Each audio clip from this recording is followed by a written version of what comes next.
Students, हमारा आज का टॉपिक है करोजन। करोजन क्या है? देखिए, आप सबको पता है, आपने मेटलर्जी वाले चैप्टर में पढ़ा है कि मेटल को हम उनके कंपाउंड से एक्सट्रैक्ट करते हैं जिनको आप ओर कहते हैं। मेटल को ओर से एक्सट्रैक्ट किया जाता है और ओर में वो अपने कंपाउंड की फॉर्म में रहता है। जैसे ही हम मेटल को ओर से एक्सट्रैक्ट करते हैं, एटमॉस्फेरिक गैसेस मेटल के सरफेस पे अटैक करना शुरू कर देती हैं और उसको वापस उसके कंपाउंड की फॉर्म में भेजने की कोशिश करती है। इसी को हम करोजन कहते हैं। मेटलर्जी में हम मेटल के कंपाउंड से मेटल को एक्सट्रैक्ट करते हैं। करोजन में क्या होता है कि जैसे ही मेटल एक्सट्रैक्ट हो जाएगा, एटमॉस्फेरिक गैसेस उसके सरफेस पे अटैक करेंगी और उसके सरफेस पे अटैक करके वापस उस मेटल को उसके कंपाउंड्स में, जैसे कि सल्फेट, कार्बोनेट, सल्फाइड, ऑक्साइड, उनमें कन्वर्ट करेंगे। इसी को हम कहते हैं corrosion. It's a very slow process. ये एक स्लो प्रोसेस होता है। तो करोजन की अगर कोई कहे कि डेफिनेशन क्या हो जाएगी, तो डेफिनेशन क्या लिखेंगे हम करोजन की? Corrosion is the slowly eating away of the metal due to attack of atmospheric gases on the surface of metal, resulting in the formation of compounds of metal like oxides, sulfides, carbonate, sulfate, etc. अब corrosion के अगर हम example लेकर के चले तो इसका best example जो आप देखते हैं that is rusting of iron. Iron पे जो रस्ट लगता है वो आयरन का करोजन है। या आप कई बार देखते हो कि घर में आप कॉपर के बर्तन यूज करते हैं, जैसे कि आजकल पानी वगैरह डाल के कॉपर के बर्तन में पानी डाल के पीते हैं, तो उस कॉपर के बर्तन पे आप देखना कि उसके ऊपर ग्रीनिश लेयर डिपॉजिट हो जाती है, ग्रीनिश फॉर्मेशन हो जाती है, ग्रीनिश कोटिंग की। तो वो क्या है? वो करोजन है, वो कॉपर का करोजन है। तो अगर कोई ये कहे rusting of iron, what is the difference between corrosion and rusting? तो देखिए, आयरन के केस में जो करोजन होता है उसी को हम रस्टिंग कहते हैं, और जो रस्ट लगता है आयरन पे that is ferric oxide hydrated, that is hydrated ferric oxide. Rust जो लगता है वो क्या होता है? Hydrated ferric oxide.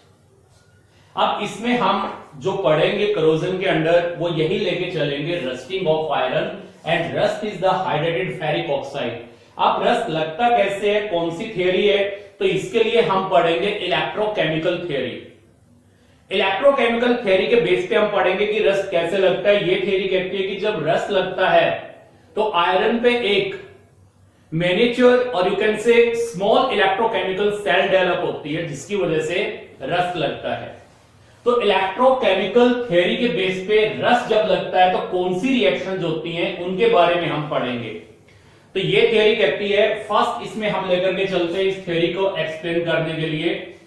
ये थ्योरी कहती है कि आयरन के सरफेस पे वाटर वेपर्स होंगे और वो वाटर वेपर्स क्या करते हैं कि एटमॉस्फेयर से carbon dioxide, sulphur dioxide, oxygen, इन गैसेस को डिसॉल्व कर लेते हैं और कार्बन डाइऑक्साइड जो होगी वो वाटर में डिसॉल्व होकर के क्या बनाएगी आयरन सरफेस पे? Carbonic acid. और आपको पता है कार्बोनिक एसिड डिसोसिएट होकर के क्या देगा? H पॉजिटिव आयन, ये आ जाएगा। या मैं ये कह दूं कि कार्बन डाइऑक्साइड की बजाय और भी आपके पास acidic gases like sulphur dioxide वो वाटर में डिसॉल्व हो जाए और क्या बना देगी यहां पर? सल्फ्यूरस एसिड, और वो फिर डिसोसिएट होकर के क्या देगा? H positive ion. ये जो कार्बोनिक सॉल्यूशन यहां पर बना है ये इलेक्ट्रोलाइट का काम करेगा इलेक्ट्रोकेमिकल सेल के अंदर। तो ये रिएक्शन होगी मेटल के सरफेस पे। ये जैसे आपके पास आयरन है, इसके सरफेस पे वाटर वेपर्स हैं, तो ये एटमॉस्फेयर से कार्बन डाइऑक्साइड, ऑक्सीजन या सल्फर डाइऑक्साइड को डिसॉल्व कर लेंगे और जैसे कार्बन डाइऑक्साइड को डिसॉल्व करके क्या बना देंगे? कार्बोनिक एसिड का सॉल्यूशन बना देंगे और वो डिसोसिएट होकर के आपको क्या देगा? H पॉजिटिव आयन देगा। सेकंड क्या होगा इसके अंदर? अब आयरन का जो हिस्सा, जैसे मैं ये कहूं मेरे हाथ में ये आयरन का टुकड़ा है, अगर मान लो ये आयरन की वो साइट है जो कि डिसॉल्व्ड ऑक्सीजन के कांटेक्ट में है in presence of H positive ion, ये वो साइट है जो कि डिसॉल्व्ड ऑक्सीजन के कांटेक्ट में है in presence of H positive ion, तो इस साइड पर मेटल का, और यहां मेटल हम आयरन लेकर के चल रहे हैं, आयरन का ऑक्सीडेशन हो जाएगा और आयरन जो होगा वो कन्वर्ट किसमें हो जाएगा, अपने आयन में, आफ्टर लूजिंग 2 इलेक्ट्रॉन। तो यहां पर आयरन का ऑक्सीडेशन हो जाएगा। आयरन का ऑक्सीडेशन किस साइड पे होगा, उस साइड पे जो कि डिसॉल्व्ड ऑक्सीजन की प्रेजेंस में और H पॉजिटिव आयन की प्रेजेंस में Fe कन्वर्ट हो जाएगा Fe2 पॉजिटिव में, वो साइड जो डिसॉल्व्ड ऑक्सीजन के कांटेक्ट में होगी। और इसका अगर हम ऑक्सीडेशन पोटेंशियल नोट करें तो इसका ऑक्सीडेशन पोटेंशियल यहां पर आता है 0.44 वोल्ट। अब ये आयरन की वो साइट है जो डिसॉल्व्ड ऑक्सीजन के कांटेक्ट में in presence of H positive ion, और जिस साइट पे ये रिएक्शन होगी वो किसका काम करेगी, एनोड का। यहां पर ऑक्सीडेशन हो जाएगा। अब जैसे हम ये कहें कि यहां पर ये रिएक्शन होगी, Fe कन्वर्ट हो गया Fe2 पॉजिटिव में और 2 इलेक्ट्रॉन लूज किए, तो ये जो इलेक्ट्रॉन होंगे ये मेटल के थ्रू माइग्रेट कर जाएंगे दूसरी साइड पे। कहां पर, जहां पर डिसॉल्व्ड ऑक्सीजन की अवेलेबिलिटी ज्यादा होगी, और जहां डिसॉल्व्ड ऑक्सीजन की अवेलेबिलिटी ज्यादा होगी उस साइड को हम क्या कहेंगे, कैथोड। और ये इलेक्ट्रॉन वहां जाकर के डिसॉल्व्ड ऑक्सीजन का in presence of H positive ion reduction कर देंगे, वहां पहुंच करके उसका रिडक्शन कर देंगे। तो देखिए कैथोडिक साइड पे रिएक्शन क्या होगी, एनोडिक साइड कौन सी है, जहां पर आयरन ऑक्सीडाइज हो रहा है। कैथोडिक साइड कौन सी है, जहां पर डिसॉल्व्ड ऑक्सीजन का रिडक्शन होगा in presence of H positive ion.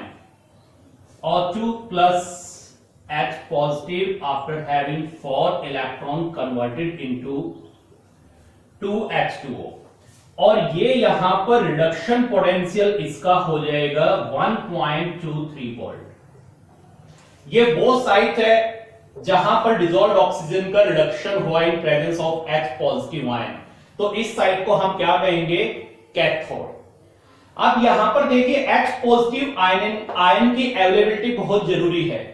अगर H पॉजिटिव आयन की कंसंट्रेशन डिक्रीज इंक्रीज हो गई, अगर हम ये कहते हैं कि H पॉजिटिव आयन है, इसकी कंसंट्रेशन इंक्रीज हो गई, इसकी कंसंट्रेशन इंक्रीज होगी तो ऑब्वियसली आपको पता है कि जो पीएच वैल्यू है वो डिक्रीज करेगी, और पीएच वैल्यू डिक्रीज करेगी तो हम ये कहेंगे कि ये रिएक्शन जल्दी होगी, रस जल्दी लगेगा। लेकिन अगर H पॉजिटिव आयन की अवेलेबिलिटी कम हो गई, यानी H पॉजिटिव आयन की कंसंट्रेशन कम हो गई, H पॉजिटिव आयन की कंसंट्रेशन अगर कम होगी तो हम ये कह सकते हैं कि जो सॉल्यूशन है उसकी पीएच इंक्रीज कर रही है। अगर सॉल्यूशन की पीएच इंक्रीज कर रही है तो इस रिएक्शन होने के चांसेस डिक्रीज हो जाएंगे, और मैं ये कह सकता हूं कि रस लगने के चांसेस डिक्रीज हो जाएंगे। अगर हम आयरन के टुकड़े को एक बेसिक सॉल्यूशन के कांटेक्ट में रख दें जिसकी पीएच 9 या 10 है, तो वहां आयरन के टुकड़े को रस नहीं लगेगा, क्योंकि वहां पर H पॉजिटिव आयन की अवेलेबिलिटी नहीं होगी, और रस जो लगता है वो किसकी प्रेजेंस में लगता है, H पॉजिटिव आयन की प्रेजेंस में लगता है। अब ये आपके पास एनोडिक रिएक्शन होगी, ये कैथोडिक होगी, ये आपके पास एनोड हाफ सेल होगी और ये ऑक्सीडेशन हाफ सेल रिएक्शन होगी, ये आपके पास रिडक्शन हाफ सेल रिएक्शन होगी। अगर इसके लिए हम ओवरऑल रिएक्शन लिखें तो ओवरऑल रिएक्शन क्या आ जाएगी, ओवरऑल रिएक्शन अगर हम लिखते हैं, कितने इलेक्ट्रॉन ले रहा है हम 4, ये 2 दे रहा है, तो इस इक्वेशन को क्या करूं मैं 2 से मल्टीप्लाई कर दे, क्योंकि आपको पता है ऑक्सीडेशन में जितने इलेक्ट्रॉन जाएंगे रिडक्शन में उतने ही कंज्यूम होंगे।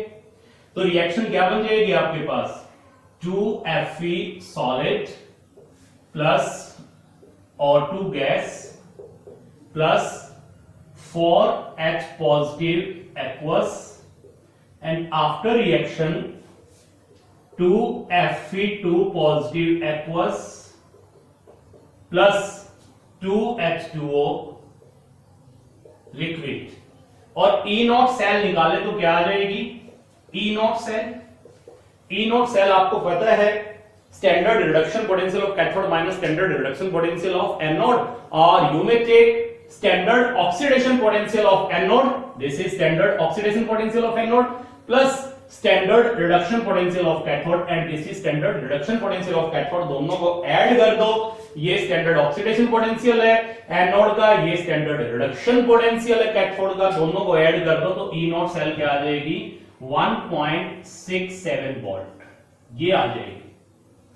तो इलेक्ट्रोकेमिकल थियरी के अकॉर्डिंग यहां पर एक मिनिएचर इलेक्ट्रोकेमिकल सेल डेवलप हो गई है। अब यहां पर जो ये वाटर है H2O, अगर ये वाटर सिलाइन है, अगर इसमें सॉल्ट है, सॉल्टी वाटर है, सिलाइन वाटर है, तो रस्ट लगने के चांसेस और भी बढ़ जाते हैं। क्योंकि जैसा अभी हमने बताया यहां पर एक स्मॉल इलेक्ट्रोकेमिकल सेल डेवलप हो गई है, तो यहां पर अगर ये वाटर सिलाइन होगा तो सिलाइन वाटर जो होता है वो इस स्मॉल इलेक्ट्रोकेमिकल सेल में करंट के फ्लो में हेल्प करता है। तो मैं ये कह सकता हूं इस प्रोसेस को फास्ट करता है। तो अगर सिलाइन वाटर है तो रस लगने के चांसेस ज्यादा होंगे। जैसे कि हम देखते हैं हिली स्टेशन पे जहां पर, या ऐसी कंट्री जहां स्नोफॉल बहुत ज्यादा होता है, तो रोड से स्नो हटाने के लिए आपने सॉल्यूशन वाले चैप्टर में पढ़ा होगा सॉल्टिंग ऑफ रॉड्स। वहां पर कैल्शियम क्लोराइड या सोडियम क्लोराइड डालते हैं, जो कि क्या करते हैं कि जो आइस है उसको मेल्ट कर देते हैं। ये डिप्रेशन इन फ्रीजिंग पॉइंट में आपको सॉल्यूशन वाले चैप्टर में हम पढ़ाते हैं। तो वहां पर NaCl या कैल्शियम क्लोराइड ये डालते हैं ताकि आइस जो है वो मेल्ट हो जाए। अब आइस मेल्ट होगी और उसके अंदर सॉल्ट मिल गया है तो वाटर कैसा हो जाएगा, सिलाइन।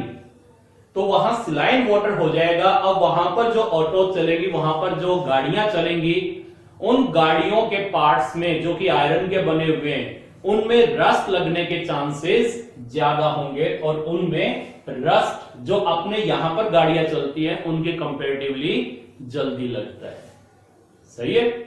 नेक्स्ट देखिए, अब यहां पर जो आयरन आयंस बने हैं, फेरस आयंस बने हैं, ये फेरस आयन क्या करेंगे, ये फेरस आयन फर्दर ऑक्सीडाइज हो जाएंगे। थर्ड स्टेप आ गया, फोर्थ में यहां पर लिख रहा हूं। फेरस आयन जो बने हैं, ये फेरस आयन फर्दर ऑक्सीडाइज हो जाएंगे और इनको ऑक्सीडाइज कौन करेगी, इनको ऑक्सीडाइज करेगी डिसॉल्व्ड ऑक्सीजन और एटमॉस्फेरिक ऑक्सीजन। तो ये ऑक्सीडाइज हो जाएंगे। फोर्थ पॉइंट, जो फेरस आयन बने हैं ये फर्दर ऑक्सीडाइज हो जाएंगे डिसॉल्व्ड ऑक्सीजन से, और ऑक्सीडाइज होकर के किसमें चले जाएंगे, फेरिक ऑक्साइड में, फेरिक ऑक्साइड में चले जाएंगे। ये देखिए यहां पर अगर हम बैलेंस करते हैं, ये आपके पास ऑक्सीजन है, ऑक्सीजन को अगर हम यहां पर ले, ये 2 ले, और ये हम यहां पर करें 4, तो ये हम यहां पर करें 2। अब ध्यान से देखिए यहां पर Fe+3 में है, यहां Fe+2 ऑक्सीडेशन स्टेट में, +2 से +3 में गया तो 1 से इंक्रीज हुआ है, लेकिन 4 है यहां पर, तो ये 4 लो अब। तो 4 Fe जो है वो +2 से +3 में गया तो 4 से इंक्रीज कर गई, और यहां पर टोटल ऑक्सीजन 6, यहां भी टोटल ऑक्सीजन 6, जिनमें से 4 है -2 में और 2 है 0 में, लेकिन यहां 6 की 6 ऑक्सीजन किसमें है, -2 में। तो मैं ये कह सकता हूं ये जो 4 ऑक्सीजन, इनकी ऑक्सीजन स्टेट कितनी है, -2, और ये 6 की 6 की -2 है, तो 4 ऑक्सीजन तो -2 से और -2 में एज इट इज है, और 2 ऑक्सीजन जो यहां पर 0 से किसमें गई है, यहां पर जो 2 ऑक्सीजन और है -2 में, तो मैं कह सकता हूं एक ऑक्सीजन डिक्रीज की है 2 से, तो 2 कितने से करेंगी, 4 से। तो यहां पर आप देख रहे हैं कि ये Fe2 पॉजिटिव का ऑक्सीडेशन हो गया, और इसका ऑक्सीडेशन किसने किया है, डिसॉल्व्ड ऑक्सीजन या एटमॉस्फेरिक ऑक्सीजन ने, और यहां Fe2 पॉजिटिव कन्वर्ट किसमें हो गया, Fe3 पॉजिटिव, यू कैन से फेरिक ऑक्साइड में, +8H पॉजिटिव। अब जो यहां पर फेरिक ऑक्साइड बना है, ये फेरिक ऑक्साइड क्या होगा, यहां पर ये हाइड्रेशन हो जाएगा इसका।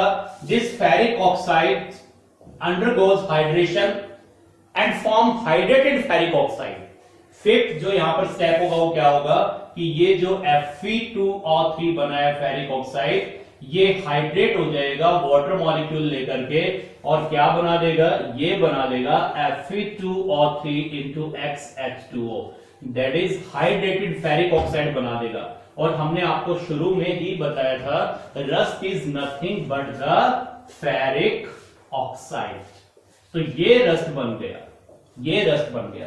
एक बार फटाफट फिर से देखिए क्या हुआ है इस रिएक्शन के अंदर, कि यहां पर सबसे पहला स्टेप हमने कहा था कि जो आपके पास वाटर वेपर्स है सरफेस के ऊपर, आयरन के सरफेस पे वाटर वेपर्स है, वो एटमॉस्फेयर से एसिडिक गैसेस को डिसॉल्व करेंगे और एसिडिक सॉल्यूशन बना देंगे, कार्बोनिक एसिड का, सल्फ्यूरस एसिड का, जो कि डिसोसिएट होकर H पॉजिटिव आयन देगा, वो इलेक्ट्रोलाइटिक सॉल्यूशन का काम करेगा।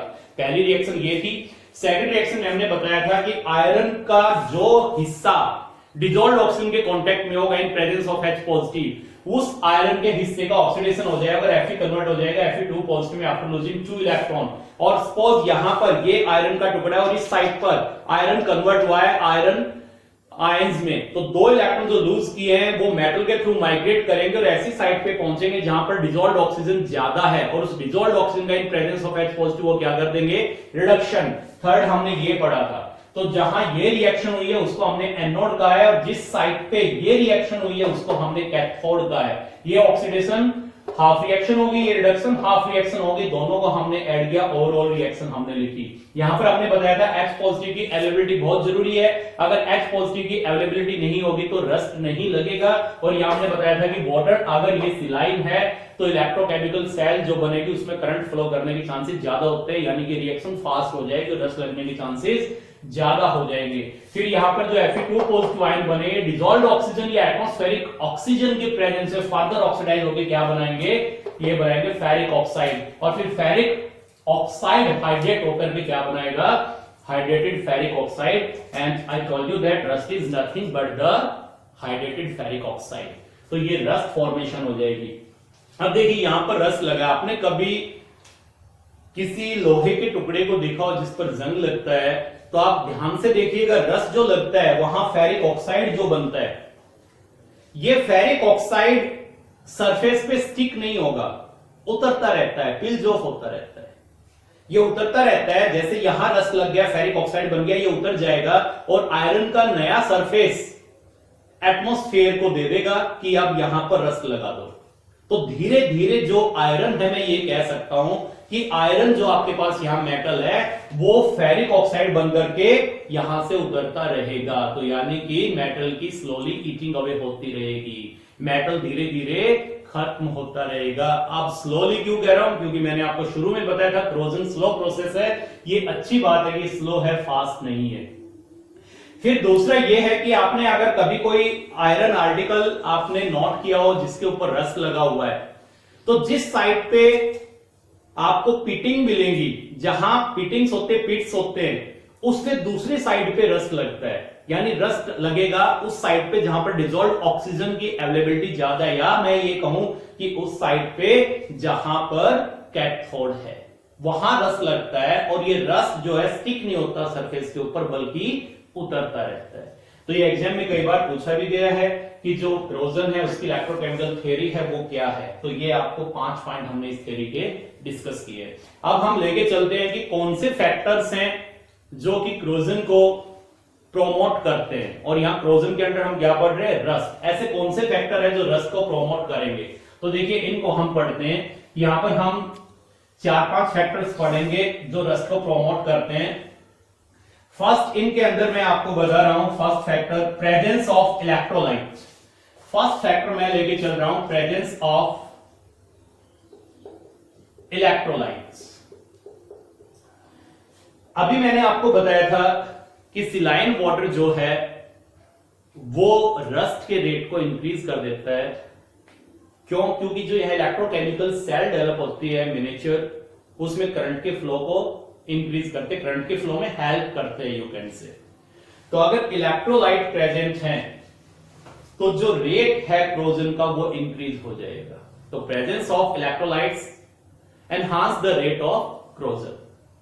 सेकंड हम यहां पे लेके चलते हैं reactivity of metal. Reactivity of metal,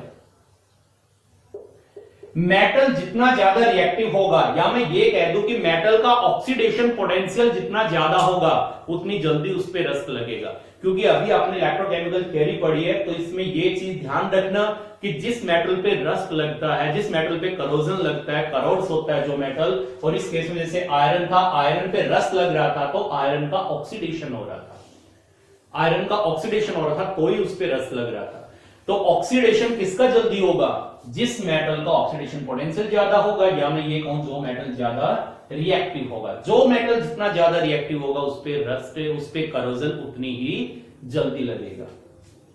third point इसमें लेकर के चलते हैं हम, presence of air and moisture. Presence of air and third हम लेकर के चलते हैं presence of air and moisture. Air and moisture increases the rate of corrosion. हमने बताया था कि एटमॉस्फेरिक में जो एसिडिक गैसेज जो वाटर वेपर में डिसॉल्व हो जाएंगे और डिसॉल्व होकर के एसिडिक सॉल्यूशन बनाएंगी और वो इलेक्ट्रोलाइट का काम करेगा, रेट ऑफ कोरोजन को इंक्रीज कर देगा। तो अगर एयर और मॉइस्चर प्रेजेंट हैं तो ये एज ए कैटलिस्ट काम करेंगे और रेट ऑफ कोरोजन को इंक्रीज कर देंगे। अगर आप आयरन के टुकड़े को वैक्यूम में रख दे तो उस पर रस्ट नहीं लगेगा क्योंकि वहां पर एयर और मॉइस्चर नहीं होंगे। फोर्थ हम इसमें लेकर के चलते हैं प्रेजेंस ऑफ इंप्यूरिटीज। अगर आपके पास प्योर आयरन है तो उसमें रस्ट नहीं लगेगा। Pure metals don't करोज। अगर प्योर मेटल है तो वो कभी भी करोज नहीं होगा। रीजन क्या है कि इंप्यूरिटीज जो होंगी वो रेट ऑफ क्रोजन को इंक्रीज कर देती हैं। तो इंप्यूरिटीज भी क्या करेंगी, क्रोजन के रेट को एनहांस करेंगी। फिफ्थ हम लेके चलते हैं प्रेजेंस ऑफ स्ट्रेन्स। अगर आयरन के टुकड़े में या मेटल का टुकड़ा मैं कहूं और यहां पर हम रस्ट पढ़ रहे हैं तो आयरन लेके चल रहा हूं, मान लो ये आयरन का टुकड़ा, ये सरफेस स्मूथ है, स्मूथ ना हो, इस पे स्क्रैचेस बने हुए, कट बने हुए या इसमें बैंड हैं तो रस्ट लगने के चांसेस ज्यादा होंगे क्योंकि बैंड बना होगा, स्क्रैचेस होंगे, कट होंगे तो वहां पे वाटर वेपर्स इजीली स्टे कर जाते हैं और एटमॉस्फेरिक गैसेस को डिसॉल्व कर लेते हैं। और अगर स्मूथ सरफेस होगा तो वहां पर वाटर ड्रॉपलेट्स या वाटर वेपर्स का स्टे करना कंपैरेटिवली मुश्किल होता है। तो ये आपको हमने 4-5 फैक्टर्स बताए। First electrolyte, second reactivity of metal, air and moisture, impurities and strains. ये फैक्टर हैं जो कि रस्ट को प्रोमोट करते हैं, फॉर्मेशन ऑफ रस्ट को प्रोमोट करेंगे। अब हम लेके चलेंगे नेक्स्ट टॉपिक प्रोटेक्शन, कि जो रस्ट लगता है उससे बचा कैसे जाए, कैसे हम प्रोटेक्ट करें। तो यहां हमने पढ़ा था फैक्टर्स प्रोमोटिंग कोरोजन। अब हम पढ़ेंगे यहां पर कि कौन कौन से हमारे पास मेथड है जिससे हम कोरोजन को कंट्रोल कर सकते हैं। और यू कैन से next topic is the prevention of corrosion, कि कोरोजन को कैसे बचाया जाए। तो देखिए यहां पर हमें पता है कि जो लोहे से चीजें बनाई जाती हैं, जैसे शिप्स हम लें उसमें, या ब्रिजेस लें हम उसके अंदर, बिल्डिंग्स लें हम जिसमें आयरन यूज किया जाता है, तो हमें पता है कि आयरन अगर हम यूज करेंगे तो उस पर रस्ट लगेगा तो हमें वो आर्टिकल, वो स्ट्रक्चर रिप्लेस करना पड़ेगा और इस तरह से हर साल करोड़ों रुपए खर्च होंगे। अब अगर हम रस्ट को प्रिवेंट कर ले कि रस्ट ना लगे तो न केवल हम मनी को सेव कर सकते हैं बल्कि हम एक्सीडेंट होने से भी रोक सकते हैं। मान लो कोई ब्रिज है, आयरन का बना हुआ है, उस पर रस्ट लग गया और वो कोलैप्स कर गया तो वहां एक्सीडेंट होने के चांसेस होंगे। तो अगर हमारे पास ऐसे मेथड हो जिसके थ्रू हम रस्ट लगने ही ना दें तो हम केवल पैसे नहीं बचाएंगे बल्कि एक्सीडेंट होने से भी बचा सकते हैं। तो ऐसे कौन कौन से मेथड हैं जिसके थ्रू हम रस्ट को लगने से रोक सकते हैं, तो इसके अंदर हम लेके चलते हैं। ये मेथड ऐसे, इनमें से बहुत से आप अपने घरों में भी यूज करते हैं, हम डिस्कस करेंगे। तो फर्स्ट मेथड हम इसके अंदर लेके चलते हैं बैरियर प्रोटेक्शन। बैरियर प्रोटेक्शन,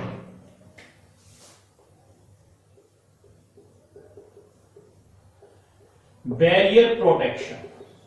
इस बैरियर प्रोटेक्शन में क्या करना है हमें, जैसे कि ये आयरन का टुकड़ा है आपके पास, अब इसका सरफेस एटमॉस्फेयर के कांटेक्ट में है, हमें मेटल यानी आयरन के सरफेस और एटमॉस्फेयर के बीच एक बैरियर बना देना है जो कि आयरन के सरफेस का कांटेक्ट एटमॉस्फेयर से ना होने दे। तो वो कैसे कर सकते हैं हम, फर्स्ट हम उसमें लेकर के चलते हैं पेंट करके, आयरन के सरफेस पे पेंट कर दो। आप घरों में देखते हैं जैसे कि आपके आयरन के खिड़की वगैरह बनी होती हैं तो वहां पर आप पेंट करते हैं। पेंट करने से क्या होगा, जो पेंट होगा उसकी जो लेयर मेटल के सरफेस पे, आयरन के सरफेस पे आएगी, वो आयरन के सरफेस का कांटेक्ट एटमॉस्फेयर से कट कर देगी, तो एज ए बैरियर का काम करेगी। तो आप घरों में देखते हैं कि आयरन के जो ऑब्जेक्ट्स हैं उन पे आप पेंट करते हैं, जब तक वो पेंट क्रैक नहीं होगा, आयरन सरफेस एटमॉस्फेयर में एक्सपोज नहीं होगा तो आयरन पे रस्ट नहीं लगेगा। सेकंड, ऑयलिंग या हम ये कह दें ग्रीस कर दें, ऑयल या ग्रीस कर दें। आप जैसे देखते हैं कि आप साइकिल चलाते हैं तो रेनी सीजन में पेरेंट्स कहते हैं कि जो आयरन पार्ट्स है साइकिल के रिम एटसेट्रा इनको आप ऑयलिंग कर दो, जंग नहीं लगेगा। तो ऑयलिंग करने से क्या हो जाएगा, आप ऑयल जब करेंगे तो ऑयल की जो लेयर है वो आयरन के सरफेस पे डिपॉजिट हो जाएगी और उसका एटमॉस्फेयर से कांटेक्ट फिनिश कर देगी। तो ऑयलिंग करने से और ग्रीस करके भी आप बैरियर का काम कर सकते हैं। थर्ड,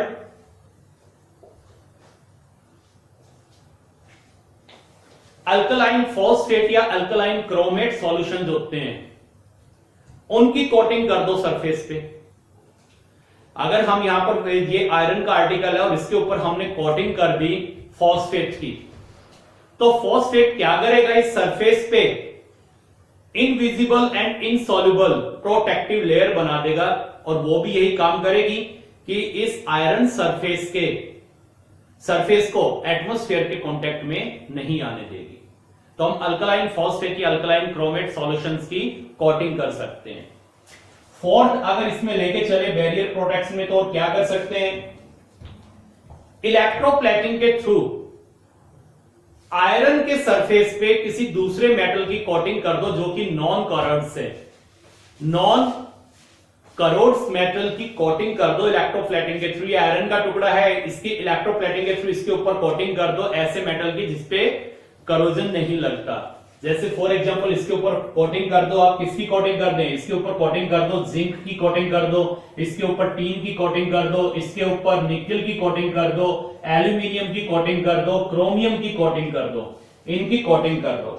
तो जैसे आयरन का टुकड़ा इसके ऊपर आपने दूसरे मेटल की, इन मेटल्स की कोटिंग कर दी इलेक्ट्रोप्लेटिंग के थ्रू, तो वो भी क्या करेंगे, वो भी आयरन के सरफेस का कॉन्टेक्ट एटमॉस्फेयर से फिनिश कर देंगे। तो ये मेथड है बैरियर प्रोटेक्शन के। बैरियर नाम क्यों दिया गया इसको, क्योंकि यहां पर चाहे आप पेंट करें सरफेस पे या ऑयल करें, ग्रीस करें या फॉस्फेट या क्रोमेट सॉल्यूशन की कोटिंग करें या इलेक्ट्रोप्लेटिंग के थ्रू इन मेटल की कोटिंग करें, ये सभी क्या करेंगे, आयरन सरफेस के एटमॉस्फेयर के साथ जो कांटेक्ट है उसको खत्म कर रहे हैं, यानी बीच में बैरियर का काम कर रहे हैं, आयरन सरफेस को एटमॉस्फेयर में एक्सपोज नहीं होने दे रहे। तो दिस इज बैरियर प्रोटेक्शन। अब इसमें सेकंड मेथड हम लेके चलते हैं sacrificial protection. Examination point of view से सैक्रिफिशियल प्रोटेक्शन सबसे इंपॉर्टेंट है। सैक्रिफिशियल प्रोटेक्शन,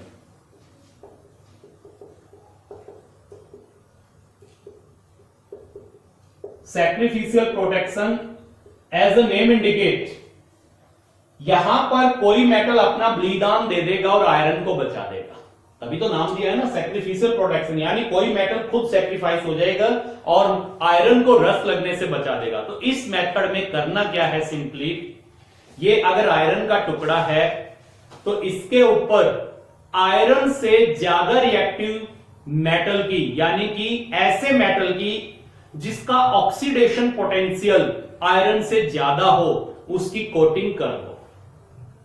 आयरन के सरफेस पे ऐसे मेटल की कोटिंग कर दो जिसका ऑक्सीडेशन पोटेंशियल, या मैं ये कहूं जो आयरन से ज्यादा इलेक्ट्रोपॉजिटिव हो, आयरन से ज्यादा रिएक्टिव हो। तो होगा क्या ऐसा करने से, ऐसा करने से जब इलेक्ट्रोकेमिकल थ्योरी के अकॉर्डिंग इलेक्ट्रोकेमिकल सेल डेवलप होगी तो आयरन कन्वर्ट होकर के आयरन आयन में नहीं जाएगा, जो हमने सेकंड स्टेप लिया था Fe converted into Fe2 positive, यानी आयरन का ऑक्सीडेशन नहीं होगा, बल्कि जिस मेटल की आपने कोटिंग की है आयरन सरफेस पे उसका ऑक्सीडेशन हो जाएगा और आयरन को वो ऑक्सीडाइज नहीं होने देगा। क्यों? क्योंकि आपको पता है जिस मेटल की कोटिंग की है उसका ऑक्सीडेशन पोटेंशियल ज्यादा है, तो वो मेटल खुद ऑक्सीडाइज हो जाएगा और आयरन को ऑक्सीडाइज नहीं होने देगा, और आयरन को ऑक्सीडाइज नहीं होने देगा तो आयरन पे रस्ट नहीं लगेगा। तो यानी ये हम कह सकते हैं कि जिस मेटल की कोटिंग की थी उस मेटल ने अपना बलिदान दे दिया आयरन को बचाने के लिए, तभी इसको नाम दिया गया सैक्रिफिशियल प्रोटेक्शन। तो इस मेथड के अंदर जैसा हमने आपको बताया कि मेटल आयरन के सरफेस पे ऐसे मेटल की कोटिंग कर दो जो आयरन से ज्यादा रिएक्टिव, ज्यादा इलेक्ट्रोपॉजिटिव या जिसका ऑक्सीडेशन पोटेंशियल आयरन से ज्यादा हो, तो उस मेटल का खुद ऑक्सीडेशन हो जाएगा और वो आयरन का ऑक्सीडेशन नहीं होने देगा। और इस मेथड में ये भी है, अगर कहीं से थोड़ा बहुत वो मेटल क्रैक भी हो गया, मान लो यहां से हल्का सा क्रैक हो गया, आयरन का जो सरफेस है वो एटमॉस्फेयर में एक्सपोज हो गया, तो भी आयरन पे रस्ट नहीं लगेगा। जब तक वो मेटल उसके ऊपर बैठा हुआ है तो वो आयरन को रस्ट नहीं लगने देगा, खुद ऑक्सीडाइज होता रहेगा क्योंकि उसका ऑक्सीडेशन पोटेंशियल ज्यादा है। और जनरली इसके अंदर जो हम सैक्रिफिशियल प्रोटेक्शन में मेटल यूज करते हैं वो हम आयरन के ऊपर जो कोटिंग करते हैं वो जिंक की कोटिंग करते हैं। और आयरन मेटल पे जिंक की जो कोटिंग करते हैं, तो जिंक की कोटिंग जो हम करेंगे उस प्रोसेस को नाम देते हैं गैल्वेनाइजेशन। गैल्वेनाइजेशन, उसको गैल्वेनाइजेशन कहते हैं।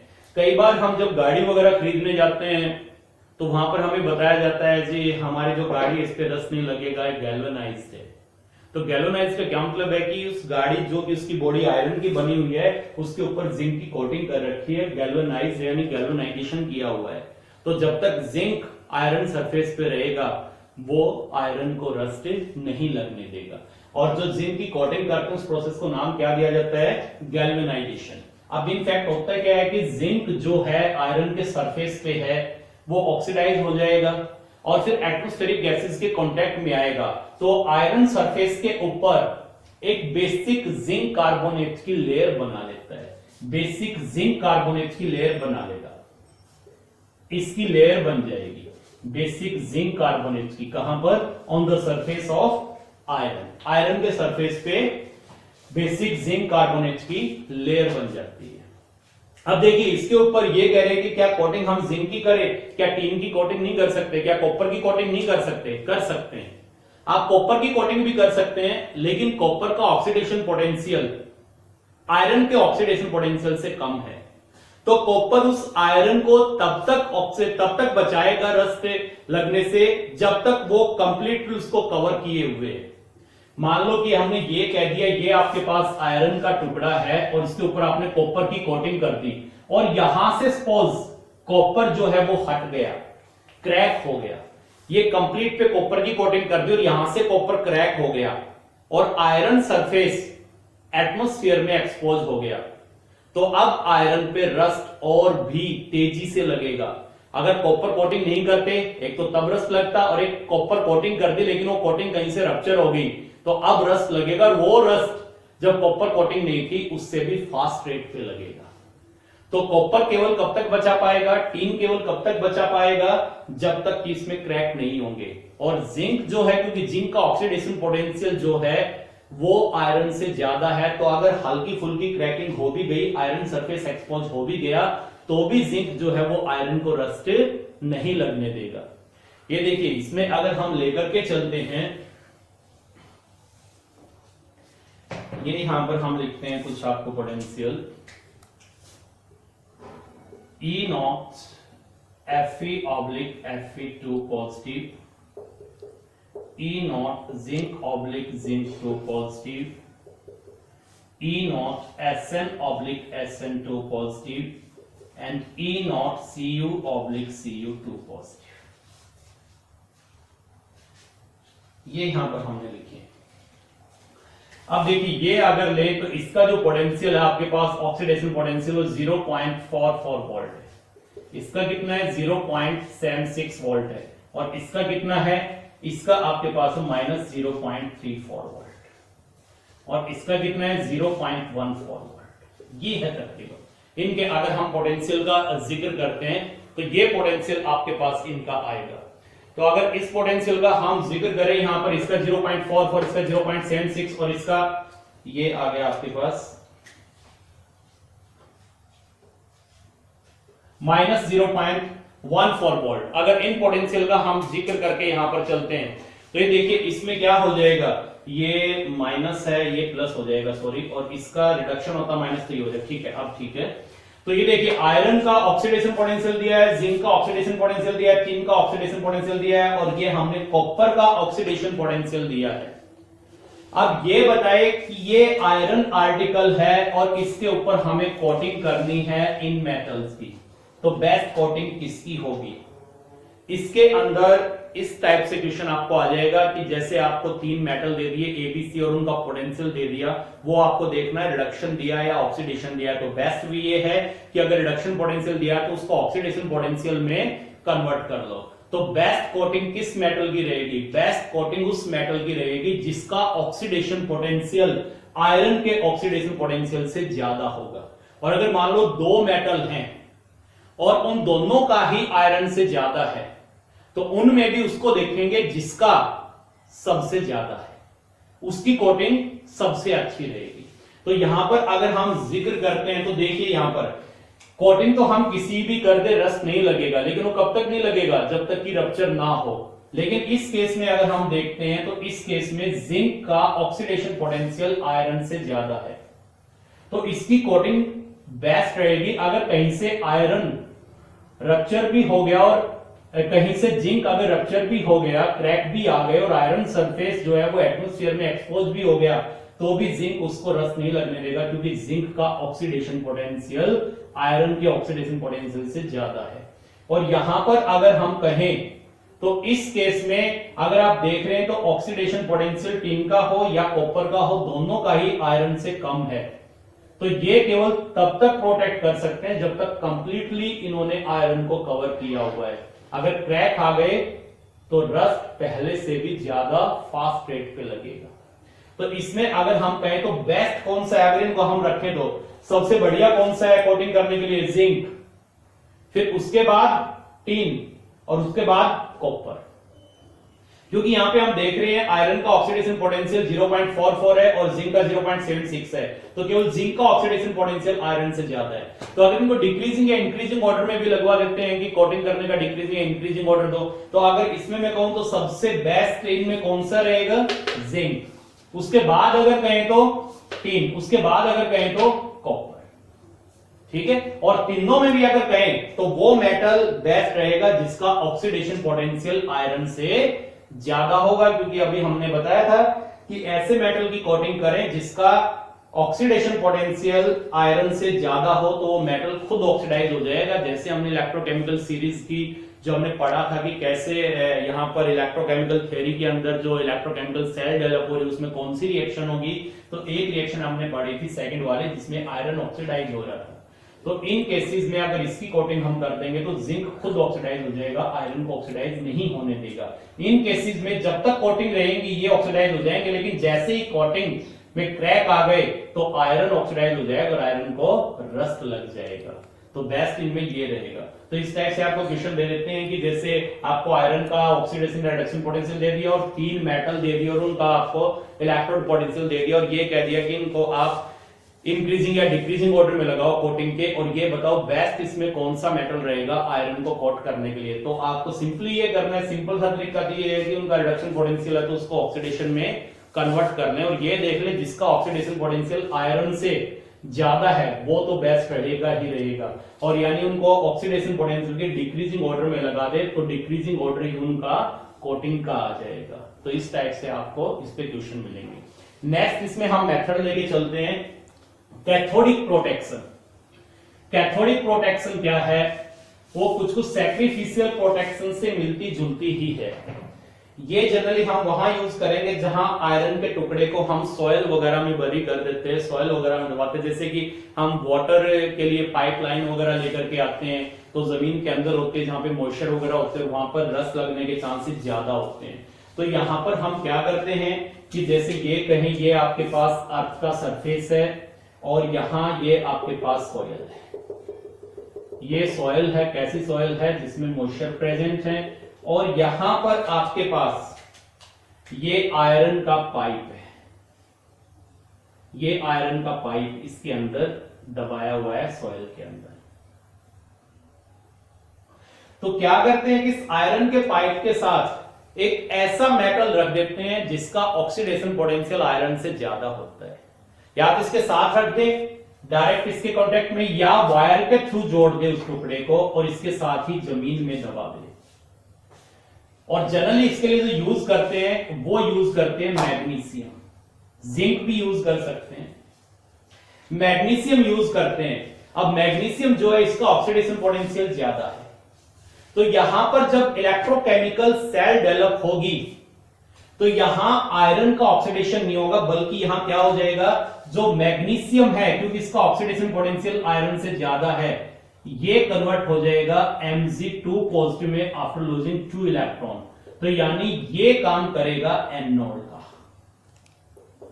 और ये 2 इलेक्ट्रॉन वायर के थ्रू जाएंगे और इस पाइप पे, आयरन के पाइप पे उस जगह पे पहुंच जाएंगे जहां पर ऑक्सीजन की अवेलेबिलिटी ज्यादा in presence of H positive. तो यदि जो आपके पास आयरन की पाइप है उस पे रिएक्शन क्या होगी, उस पे रिएक्शन ये हो जाएगी O2 plus 4H positive after having 4 electron converted into 2H2, ये वाली रिएक्शन हो जाएगी। अब ध्यान से अगर हम देखते हैं तो ये जो रिएक्शन हुई है, तो यहां पे आयरन ने किसका काम किया है, कैथोड का। और अभी अगर आप नजर दौड़ाते हैं जो हमने इलेक्ट्रोकेमिकल थ्योरी के अंडर इलेक्ट्रोकेमिकल सेल कैसे डेवलप होती है रिएक्शन हमने पढ़ी थी, तो वहां आयरन पे जब रस लग रहा था तो आयरन किसका काम कर रहा था, एनोड का, और यहां आयरन ने किसका काम किया है, कैथोड का।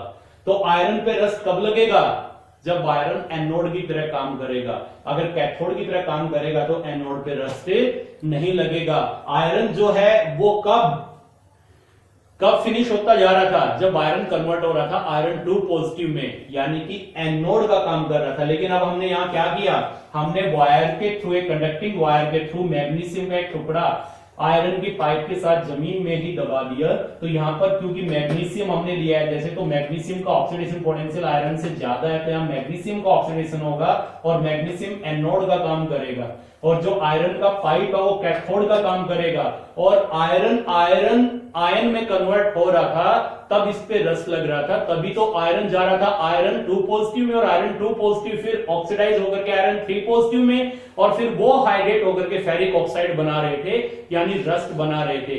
लेकिन यहां पर आप देख रहे हैं कि इस रिएक्शन में जो मैग्नीशियम का टुकड़ा इसके साथ में हमने कनेक्ट किया है कंडक्टिंग वायर से, वो एनोड का काम कर रहा है, और जो पाइप है वो केवल किसका काम कर रही है, कैथोड का। कैथोड का काम करेंगे तो आयरन 2 पॉजिटिव में कन्वर्ट नहीं होगा, यानी उस पर रस्ट नहीं लगेगा। अब क्योंकि यहां आयरन पाइप ने कैथोड का काम किया है, इसलिए इस मेथड को हमने क्या नाम दे दिया, कैथोडिक प्रोटेक्शन। तो इसलिए इसको हमने बोल दिया यहां पर कैथोडिक प्रोटेक्शन, कैथोडिक प्रोटेक्शन। और नेक्स्ट हम लेकर के चलते, इसके अंदर हम यूज कर सकते हैं anti rust solution. Anti rust solution क्या है, जैसे मैंने आपको बताया था पहले भी बैरियर प्रोटेक्शन के अंदर, कि anti rust solution generally alkaline chromate या अल्कलाइन फॉस्फेट होंगे। अब मैं अल्कलाइन कह रहा हूं तो अल्कलाइन सॉल्यूशन क्या करेंगे, H पॉजिटिव की अवेलेबिलिटी को कम कर देंगे, और H पॉजिटिव की अवेलेबिलिटी कम हो गई तो रस लगने के चांसेस डिक्रीज हो जाएंगे, मैंने बताया था आपको। और जो इसमें फॉस्फेट हम यूज कर रहे हैं जनरली, ये क्या करते हैं, ये सॉल्यूशन जो है आयरन सरफेस पे एक इनविजिबल इनसॉल्युबल थिन लेयर बना लेते हैं, थिन लेयर बना लेते हैं। और जनरली जो अल्कलाइन है, जो हम ये सॉल्यूशन ले रहे हैं एंटी रस्ट सॉल्यूशन, जो हम कह रहे हैं कि अल्कलाइन फॉस्फेट या अल्कलाइन क्रोमेट है, ये जनरली हम यूज करते हैं कार रेडिएटर्स में। कार के इंजन के जो पार्ट्स आयरन के बने होते हैं उनके ऊपर हम एंटी रस्ट सॉल्यूशन की कोटिंग करते हैं, एंटी रस्ट सॉल्यूशन यानी अल्कलाइन फॉस्फेट या अल्कलाइन क्रोमेट की। तो ये हमने आपको बताया 3-4 मेथड कि कैसे हम आयरन को रस लगने से बचा सकते हैं। तो कौन कौन से मेथड इसमें हमने लिए, फर्स्ट लिया हमने बैरियर प्रोटेक्शन, सेकंड हमने लिया सैक्रिफिशियल प्रोटेक्शन, थर्ड हमने लिया कैथोडिक प्रोटेक्शन, और fourth use of anti rust solution. तो ये हमने आपको कंप्लीट क्रोजन के बारे में बताया, क्रोजन क्या है, और क्रोजन के अंदर कौन सा हम लेकर के चले, रस्टिंग ऑफ आयरन। तो रस्ट क्या है, रस्ट कैसे लगता है, इलेक्ट्रोकेमिकल सेल कैसे बनती है, किस तरह रिएक्शन होती है, कौन से फैक्टर हैं जो रस्ट को प्रोमोट करते हैं, और कौन से हमारे पास यहां पर प्रोटेक्शन के तरीके हैं जिससे हम आयरन को रस लगने से बचा सकते हैं। तो ये हमने आपको सब कुछ क्रोजन के बारे में कंप्लीट करा दिया। तो this is all about the corrosion.